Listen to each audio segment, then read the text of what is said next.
My best friend convinced me to break up with my fiancé because he was wrong for me. Then I caught them together at his apartment. Chloe and I had been inseparable since freshman year of college. She was the sister I never had, the one who held my hair back when I was sick, who drove 4 hours to bring me soup when I had the flu, who knew my coffee order by heart. She'd sleep in hospital waiting rooms when I had my appendix out, and I'd done the same when her grandmother passed. When I started dating Austin junior year, she was my biggest cheerleader. "He's perfect for you," she'd gush, watching us study together in the library. "You guys are going to get married, and I'll be your maid of honor. I can already see it." Austin was everything I'd dreamed of. Kind, funny, ambitious. He remembered my favorite flowers were white peonies and brought me chamomile tea when I was stressed about finals. He'd leave little notes in my textbooks and knew exactly how I liked my coffee. After graduation, we moved in together to a tiny apartment with creaky floors and a view of the parking lot, but it felt like paradise because we were together. 2 years later, he proposed on the same bench where we'd had our first kiss, with the ring he'd been secretly saving for since our first anniversary. That's when Chloe's tune changed completely. It started small, almost imperceptible. Comments about how Austin seemed controlling when he'd text to check if I got home safely after late classes. How it was weird that he wanted to spend Friday nights with me instead of going to bars with his college buddies. She'd roll her eyes when I'd mention our wedding plans,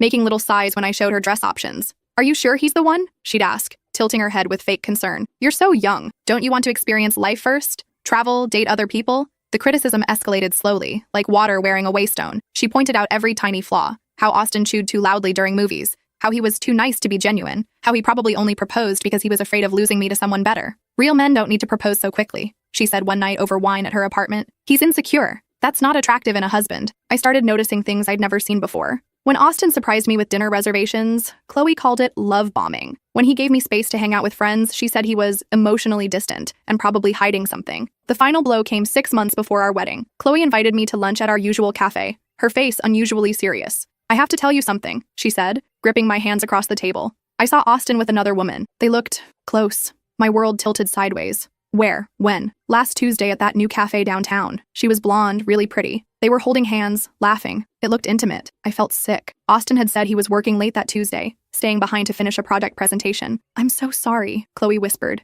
tears pooling in her eyes. "I didn't want to tell you, but you deserve to know the truth." That night, I confronted Austin in our kitchen. He was genuinely confused, his face cycling through shock and hurt. "What cafe?" "I was at the office until 9. Ask Derek. We ordered pizza to the conference room. Check with my whole team." But Chloe's words had planted seeds of doubt that grew like weeds. Every explanation felt like a lie. Every reassurance felt manipulative. 2 weeks later, after days of cold shoulders and tense silences, I gave back the ring. Austin was devastated. "Please tell me what I did wrong," he begged, tears streaming down his face. "We can fix this. Whatever it is, we can work through it." But I was already gone, convinced he was hiding something terrible. Chloe was my rock through the breakup. She brought ice cream and tissues, let me cry on her shoulder for hours, reminded me I'd made the right choice whenever I wavered. "You'll find someone better," she promised, stroking my hair. "Someone who deserves you." 3 months later, I needed my emergency phone charger that I'd left at Austin's apartment. I still had the key. He'd never asked for it back, probably too heartbroken to think of practical details. He was supposed to be at his brother's wedding in Portland, a weekend trip I should have been taking with him. I let myself in quietly, planning to grab the charger and leave before the memories could overwhelm me. That's when I heard laughter from the bedroom, Austin's deep, familiar laugh, and another voice I knew too well. I stood frozen in the hallway,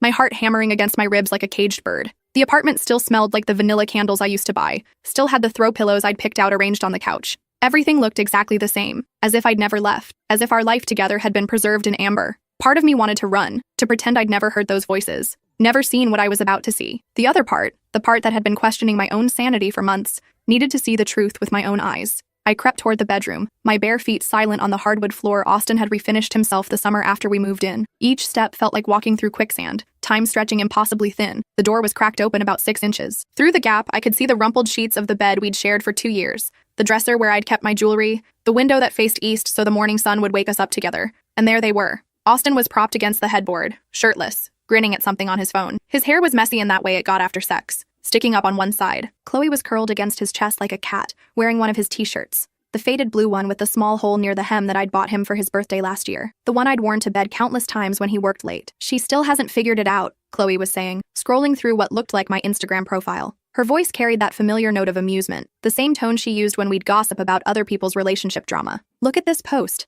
Learning to love myself again." So dramatic. Austin kissed the top of her head, a gesture so intimate and familiar it made my stomach lurch. I almost felt bad when she gave the ring back. She looked so broken. "Please," Chloe scoffed, adjusting her position so she could look up at him. "She'll be fine. She always bounces back. Remember when her dad died senior year? 2 weeks later, she was planning her course schedule like nothing happened. She's got this weird ability to just compartmentalize trauma." My vision blurred around the edges. My dad had died of a massive heart attack during finals week of senior year. I'd gotten the call at 3 a.m. from Mom, sobbing so hard I could barely understand her words. I'd driven home immediately, stayed for the funeral, then forced myself to return to campus because Dad had always said education was the one thing no one could take from you. I'd spent those weeks after his death in a strange, numb state, going through the motions because falling apart felt like a luxury I couldn't afford. Chloe had been there through all of it, bringing me food when I forgot to eat, sitting with me during the long, sleepless nights, holding me when I finally broke down 2 months later. Or so I thought. How long has this been going on? Austin asked, trailing his fingers down her arm in a gesture I recognized because he used to do the same thing to me. Since your engagement party, she said casually, like she was discussing the weather. Remember? You were all stressed about the wedding planning, and I offered to help while Princess upstairs was having a meltdown about the caterer. One thing led to another. My engagement party, 8 months ago. I remembered that night in vivid detail, how beautiful everything had looked, how happy I'd felt surrounded by family and friends, how grateful I'd been when Chloe volunteered to help Austin with the decorations while I dealt with a last-minute crisis. The caterer had called to say they'd double-booked our date, and I'd spent 2 hours on the phone trying to find a replacement. Chloe had saved the day, or so I thought, taking care of everything while I was distracted. That night was incredible, Austin murmured, his voice taking on a dreamy quality. I couldn't stop thinking about you after that. You were wearing that red dress. The one she said made me look like I was trying too hard, Chloe interrupted with a bitter laugh. God, the way she talks about people. Always has something critical to say. I remembered that dress. Chloe had asked my opinion when she was getting ready, and I'd told her it was beautiful but maybe a little much for an engagement party. I thought I was being helpful, honest in the way best friends should be. Now I realized she'd probably chosen it specifically to catch Austin's attention. The cafe story was genius, Austin said, shifting so he could see her better. Where did you come up with that? Please. I know her better than anyone. She's always been paranoid that people are lying to her, always looking for signs of betrayal. Daddy issues, probably. Her dad was never around when she was little, always working. She told me once she used to think he was cheating on her mom because he came home so late. They laughed together, a sound that made my stomach turn violently. I pressed my hand against the wall to steady myself, trying not to make any noise. Austin's laugh trailed off. I do feel a little bad about how we did it, though. We were together for 3 years. That has to count for something. And you were bored out of your mind for the last 2, Chloe shot back, propping herself up on her elbow. You told me yourself you only proposed because you thought it was what you were supposed to do, because she kept dropping hints about rings and weddings and you felt trapped. True, Austin admitted, and something inside me shattered. She was so predictable. Never wanted to try new things, never wanted to be spontaneous. Everything had to be planned months in advance. You're different. I'm better, Chloe corrected, her voice confident. In every way. More fun, more adventurous, better in bed. Definitely better in bed, Austin agreed, and I had to bite my lip to keep from making a sound. The phone in my hand nearly slipped from my sweaty palm. I'd heard enough to destroy me, but I couldn't seem to move. It was like watching a car accident in slow motion, horrifying but impossible to look away from. What do you think she's doing right now? Chloe asked, settling back against Austin's chest.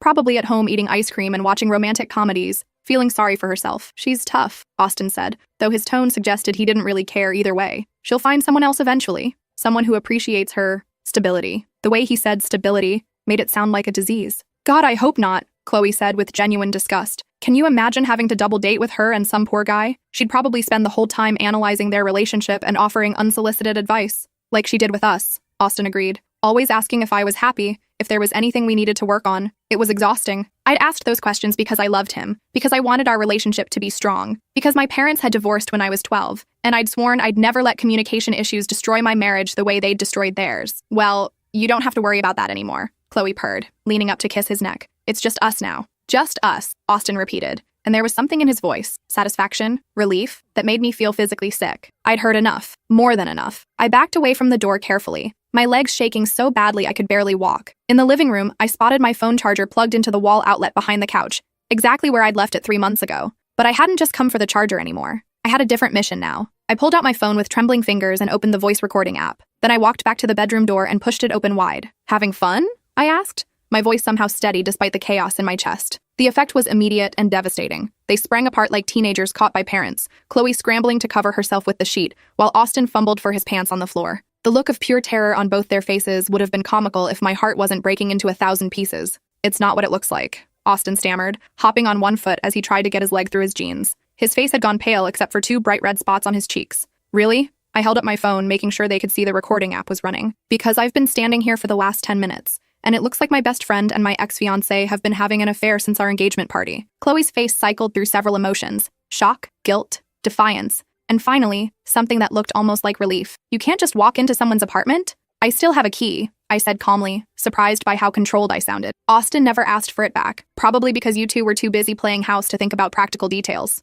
Austin found his voice, though it came out as a croak. Look, I can explain. Oh, please do, I said, crossing my arms. Explain how you've been sleeping with my best friend for 8 months. Explain how she invented a story about you cheating to break us up. Explain how you've both been laughing about my daddy issues and my paranoia while pretending to comfort me through our breakup. The color drained completely from Austin's face. You heard everything, I confirmed. The cafe story, how I'm boring and predictable, how you only proposed because you felt trapped, how she's better in bed. Really heartwarming stuff. Chloe had been quiet during this exchange, but now she stood up, pulling Austin's shirt down to cover her thighs. When she looked at me, her mask had finally slipped completely, revealing something cold and calculating underneath. You know what? I'm glad you found out, she said, her voice sharp. You deserve to know the truth. Chloe, Austin warned, looking genuinely panicked. No, I'm done pretending, she snapped, whirling to face him. She was going to find out eventually. I'm tired of sneaking around. She turned back to me, and I saw a stranger wearing my best friend's face. You want the truth? Fine. Austin was miserable with you. Absolutely miserable. He told me himself that being with you felt like being married to his grandmother. Safe, boring,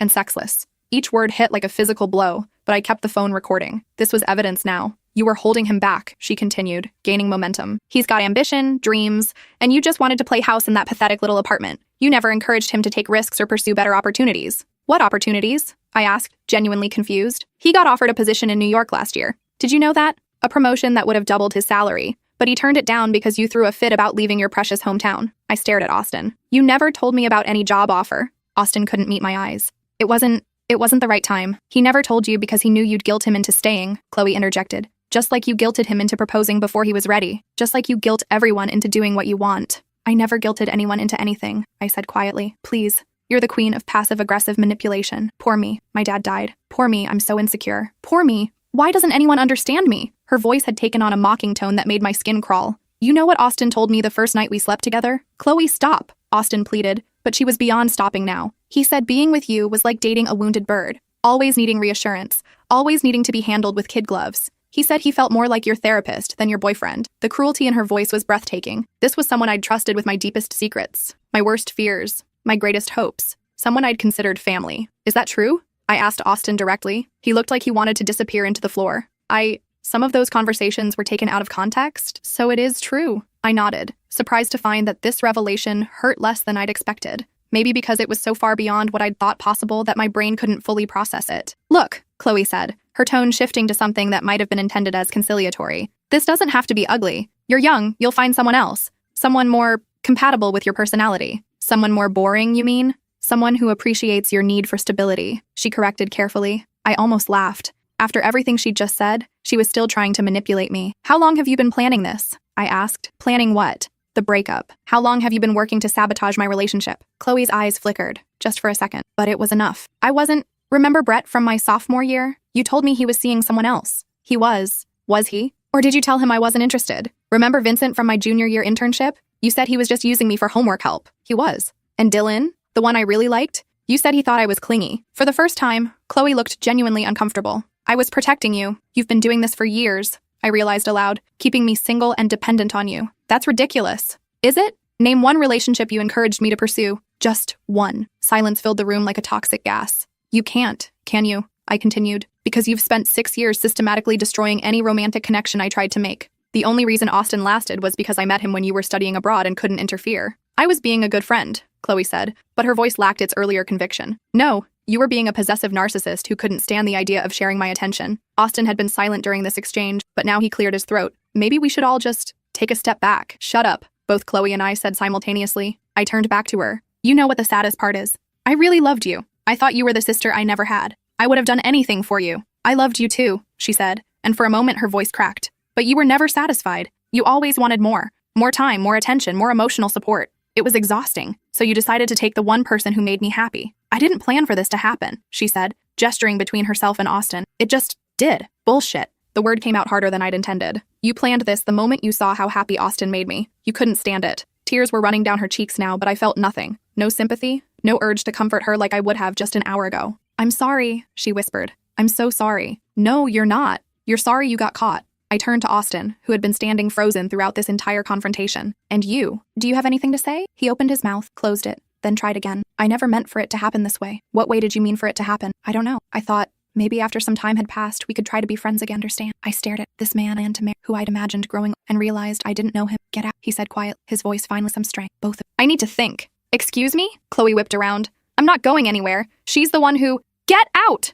Austin shouted, his face red with anger or embarrassment or both. This is my apartment! I was already heading for the door, my mission accomplished. I had everything I needed. This isn't over, Chloe called after me. We need to talk about this like adults. I turned back one last time. No, we don't. We're done, permanently. I grabbed my charger on the way out and left them to sort out the mess they'd created. The elevator ride to the parking garage felt surreal. My hands were steady as I pressed the button. My breathing was even. My heart rate had returned to normal. I felt strangely calm, like I was watching everything happen to someone else. It wasn't until I was sitting in my car that the reality hit me. They'd been laughing at me. For months, they'd been sleeping together while I questioned my own sanity, while I blamed myself for the relationship falling apart, while I grieved the loss of the future I'd imagined. I sat in that parking garage for 20 minutes, crying harder than I had since Dad died. Not just for Austin, but for Chloe too, for the friendship I'd thought we had, for the years I'd wasted caring about someone who saw me as an amusing pet project. When the tears finally stopped, I drove home in a daze. My apartment felt different somehow. Smaller, quieter, but also safer. Everything here was mine alone. No shared memories, no compromised choices, no need to consider anyone else's feelings.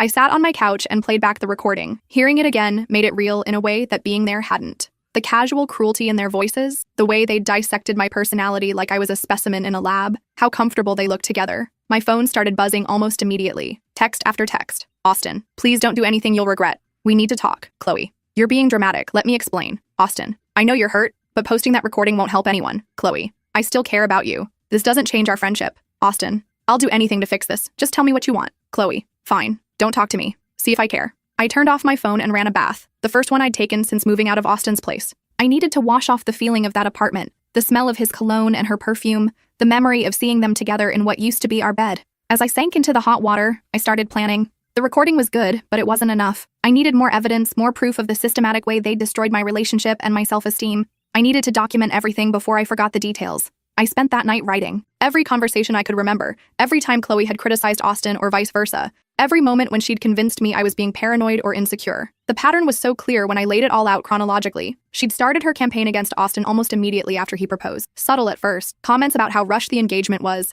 how maybe we should live together longer before making such a big commitment. Then more direct attacks on his character, his habits, his intentions. Meanwhile, she'd been building herself up as the perfect alternative, always available when Austin wasn't, always understanding when he was thoughtless, always ready with advice about how I deserved better. I'd been so focused on saving my relationship that I'd never noticed she was the one trying to destroy it. The next morning, I woke up feeling clearer than I had in months. I knew exactly what I needed to do. First, I called in sick to work. Then I drove to Chloe's apartment. She answered the door in pajamas, her eyes red and puffy. Thank God you're here. We need to talk. We do, I agreed, pushing past her into the living room I'd spent countless hours in, the scene of so many heart-to-heart conversations that now felt like elaborate lies. I'm so sorry about yesterday, she began, settling onto the couch and patting the cushion beside her in our usual configuration. I was upset and I said things I didn't mean. Which things didn't you mean? I asked, remaining standing. That Austin was miserable with me? That I'm boring and predictable? That you're better in bed? She flinched. I was angry. You caught us in a really vulnerable moment. Vulnerable, I repeated. Is that what we're calling it? Look, I know this is complicated, but our friendship doesn't have to end because of this. Austin and I, it's probably not going to work out anyway. He's still hung up on you. Even now, she was manipulating, trying to find an angle that would get her what she wanted. How long? I asked. How long what? How long have you been planning to break us up? I wasn't planning anything. It just happened. The cafe story just happened. The lies about other men I dated just happened. The constant criticism of Austin just happened. Her composure cracked slightly. I was trying to protect you. From what? From getting hurt. From making a mistake. From settling for someone who wasn't good enough for you. But Austin was good enough for you? That's different. How? Because I know who he really is. I know what he's capable of. You saw what you wanted to see. The audacity was breathtaking. Even caught red-handed, she was still trying to convince me this was for my own good. Show me your phone, I said. What? Your phone? Show me your text history with Austin. That's private? So was my relationship, but that didn't stop you. We stared at each other for a long moment. Finally, she shook her head. I'm not doing this. You're acting crazy. Crazy, I repeated. Like when I thought Austin might be cheating? Like when I worried our relationship was falling apart? You helped convince me I was being paranoid, remember? Because you were being paranoid. No, I was being gaslit. By my boyfriend and my best friend. I pulled out my phone and showed her the recording app. I'm going to ask you one more time. How long have you been sleeping with Austin? Her eyes widened when she saw I was recording again. You can't record me without my consent. Actually, I can. This is a one-party consent state. Look it up. For the first time since I'd known her, Chloe looked genuinely afraid. What do you want? She asked. The truth? All of it. She was quiet for so long I thought she wasn't going to answer. Then, in a voice barely above a whisper, she said, Since the engagement party. And the other men? How many relationships did you sabotage? I didn't sabotage anything, I just pointed out incompatibilities. How many, Chloe? I don't know. A few. Brett? A nod. Vincent? Another nod. Dylan? He wasn't right for you either. According to who? According to me. I know you better than anyone. No, you know how to control me better than anyone. There's a difference. I stopped the recording and put my phone away. I had what I needed. I'm going to ruin your life, I said calmly. What? You heard me? I'm going to tell everyone what you did. Your family, your coworkers, our mutual friends. I'm going to make sure everyone knows exactly who you really are. You can't do that. Watch me. I headed for the door, but her voice stopped me. You're making a mistake. Austin will never forgive you for this. He'll hate you for destroying what we have. I turned back one last time. Austin is welcome to hate me. At least it'll be honest emotion for once. That evening, I posted the recording on social media with a simple caption. When your best friend and ex-fiancé think you're too stupid to figure out they've been having an affair for 8 months. Within an hour, it had dozens of views and comments. Within 4 hours, it had been shared hundreds of times. By the next morning, it was viral on TikTok and Instagram, with thousands of people sharing their own stories of friendship betrayal. My phone exploded with messages, some supportive, some critical, some just curious about the drama. Austin's family saw it, Chloe's parents saw it, their coworkers, our college friends, people I hadn't talked to in years, everyone saw it. The response was overwhelmingly supportive. People were outraged on my behalf, calling Chloe and Austin manipulative and cruel. Several mutual friends reached out to apologize for not seeing what was happening, to share their own suspicions they'd kept to themselves. But the best response came from an unexpected source, Austin's sister-in-law. She called me directly, her voice shaking with anger. I need you to know that video explains so much, she said. Austin's been different since you broke up, cold, distant, and Chloe, she's been around constantly, acting like she's part of the family now. But some things she said never made sense. Like what? She told us you were emotionally abusive, that you isolated Austin from his friends and family, made him feel guilty for spending time with anyone else. She painted you as this manipulative person who had him wrapped around your finger. My stomach dropped. And you believed her? We didn't know what to believe. Austin seemed so depressed after the breakup, and she was the only one there to fill in the gaps. She said you were spreading lies about them having an affair. The layers of manipulation were staggering. Even after their affair was exposed, Chloe had been working to control the narrative, to make me look like the villain. There's more, Austin's sister-in-law continued. She's been pushing Austin to cut contact with his family, says we remind him too much of you, that he needs a fresh start. Classic isolation tactics. I should have seen it coming. What made you realize she was lying? I asked. The recording. The way she talked about you, the casual cruelty. That's not how someone talks about a person they're trying to protect someone from. That's how someone talks about a person they hate. We talked for another hour, comparing stories and piecing together the full scope of Chloe's manipulation. It was worse than I'd imagined. She hadn't just destroyed my relationship with Austin. She'd been systematically isolating him from everyone who might question her version of events. 3 days after I posted the video, Chloe showed up at my workplace. I was leaving the office around 6 when I spotted her leaning against my car in the parking garage. She looked terrible. Unwashed hair, dark circles under her eyes, clothes that looked like she'd slept in them. We need to talk, she said as I approached. No, we don't. You've ruined my life, she said, her voice breaking. Do you know what you've done? I told the truth. If that ruined your life, maybe you should have thought about that before you decided to destroy mine. I've been getting death threats. My boss called me in for a meeting about my personal drama affecting the workplace. My parents won't talk to me. Good. The word came out harder than I'd intended, but I didn't take it back. How can you be so cruel? She asked, tears streaming down her face. We were best friends. No, we weren't. I was your victim. There's a difference. I loved you, she sobbed. I still love you. You're like a sister to me. Sisters don't systematically destroy each other's lives for sport. It wasn't for sport. I was trying to protect you. From what? Happiness? Love? The chance to build a life with someone who cared about me? From making a mistake. From settling for someone who wasn't good enough. Austin wasn't good enough for me, but he was good enough for you? She didn't have an answer for that. Get away from my car, I said, pulling out my keys. Please, she begged, grabbing my arm. Just give me a chance to explain, to make this right. I looked down at her hand on my arm, the same hand that had comforted me through heartbreaks, that had braided my hair during sleepovers, that had held mine during my father's funeral. There is no making this right, I said quietly. What you did was unforgivable. People forgive worse things all the time, maybe, but I'm not one of those people. I got in my car and drove away, leaving her standing alone in the parking garage. That was the last time I saw Chloe in person, but it wasn't the last time she tried to contact me. Over the next several months, she sent emails, letters, gifts, flowers. Each message was different, sometimes apologetic, sometimes angry, sometimes trying to rewrite history to make herself look better. Austin was more persistent. He showed up at my apartment multiple times, left voicemails, sent long texts explaining his side of the story. According to him, Chloe had seduced him, manipulated him, convinced him that I didn't really love him. She made me believe you were only with me out of habit, he said in one particularly long voicemail. She said you'd told her you were having second thoughts about the engagement, but didn't know how to back out without hurting me. Even his apologies were designed to make himself look like a victim. I changed my phone number, blocked them on all social media, and asked my building security to keep them away from my apartment. Slowly, mercifully, the contact attempts decreased. 6 months after the video went viral, I was promoted to senior manager at my company. The drama had actually helped my career. Several colleagues mentioned being impressed by how professionally I'd handled the situation, how I'd continued to do excellent work despite personal chaos. I started dating again, cautiously at first. The betrayal had made me hyper-aware of red flags, suspicious of people's motives in a way I'd never been before. But therapy helped, and gradually I learned to trust my instincts again. The first man I dated seriously was Nathan, a teacher I met at a bookstore. He was patient with my trust issues, understanding about my reluctance to introduce him to friends too quickly. When I finally told him the whole story, showed him the video that was still circulating online, he was horrified, but not surprised. People like that exist, he said simply. They see other people's happiness as something to be conquered or destroyed. The important thing is that you got out. A year after everything happened, I got an unexpected message from Austin's brother, Trevor. He was getting married and wanted to invite me to the wedding, not to cause drama, but because his fiancé had seen the video and insisted I should be there. Austin won't be coming, he assured me. He and Chloe moved to Denver a few months ago, something about a fresh start. I declined the invitation, but I appreciated the gesture. It felt like closure in a way I hadn't expected. 2 years later, I was engaged myself, to Nathan, who proposed during a quiet weekend at the cabin we'd rented for our anniversary. The ring was nothing like the one Austin had given me, and I was grateful for that. This felt completely different, completely mine. The wedding planning was joyful in a way I'd never experienced before. No second guessing, no outside criticism, no manipulation disguised as concern. Just two people who loved each other making decisions about their future together. The night before the wedding, my sister asked if I ever wondered what would have happened if Chloe and Austin hadn't betrayed me. Sometimes, I admitted, but not in the way you'd think. What do you mean? I don't wonder if I'd be happier. I wonder how long it would have taken me to figure out who they really were. How much more damage they could have done if I'd married Austin while Chloe was still in my life. You think they would have kept it up? I think Chloe would have found a way to destroy my marriage eventually. And I think Austin would have let her because it would have been easier than standing up to her. That's a pretty dark way to look at it. Maybe. But it's also realistic. Some people are just broken in ways that make them destructive to everyone around them. My wedding day was perfect. Small, intimate, filled with people who genuinely cared about Nathan and me. As I walked down the aisle,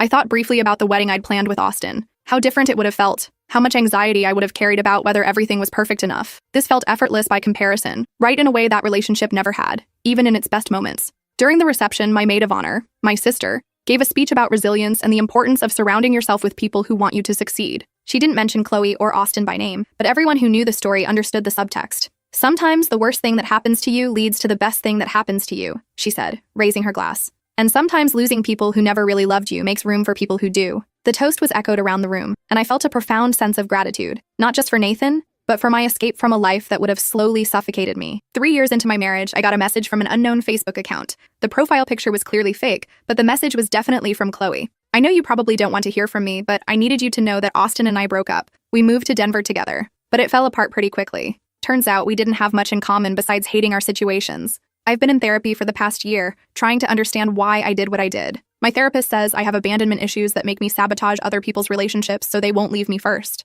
I know that doesn't excuse anything, but I wanted you to understand that it was never really about you. I see that you got married. He looks like a good guy. I'm genuinely happy for you, and I'm sorry it took me this long to say that. I don't expect you to forgive me or respond to this. I just needed you to know that I'm trying to be a better person now. That what I did to you was the worst thing I've ever done, and I think about it every day. I hope you're happy. You deserve to be happy. I read the message 3 times, then deleted it without responding. Nathan found me sitting quietly on the couch afterward, staring at nothing. You okay? He asked, settling beside me. Chloe contacted me. What did she want? To apologize, I think. To tell me she's in therapy and understands why she did what she did. How do you feel about that? I considered the question seriously. Indifferent, mostly. I'm glad she's getting help, but it doesn't change anything for me. You don't feel any desire to reconnect, even after an apology? No, some things can't be fixed with an apology. Some people prove they're not safe to have in your life, and all the therapy in the world doesn't erase that proof. Nathan nodded. That seems healthy. It took me a long time to get here. For a while, I felt guilty about cutting her off completely. She was such a big part of my life for so many years. But she was also the part of my life that was holding me back from everything good. From Austin, yes,